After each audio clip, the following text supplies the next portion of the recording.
na módnej prehliadke.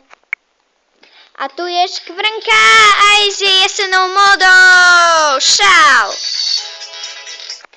A tu je Jelly aj s jej šálom pre šťastie.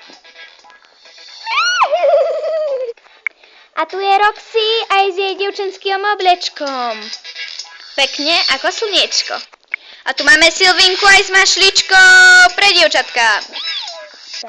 A tu je Milka aj s jej mliečnou čokoládou na ušiach aj na krku. A tu je Jack s klobučikom pre šťastie. Teraz. A tu je kengúrka Ellie aj s jej módou kráľovnej. Teraz. A tu je Elza aj s jej plášťom ľadu. A ideme vyhlásiť, kto ide na tretie miesto. A tam sa uskutočnil Jack! Gratulujem, Jack. Ďakujem veľmi pekne.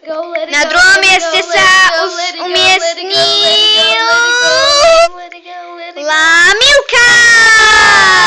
To je kráva. Ospravedlňujem sa, Milka, nášmu predsedovi tu šiblo. Jo, to nevadí mu.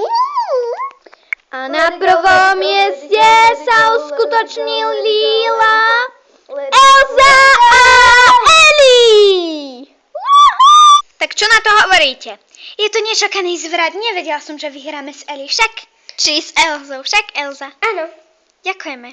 Tak to sú naši dnešní výhercovia. Ak sa vám video páčilo, dajte mi like a môžem natočiť ďalšie. Dovidenia. Dovidenia!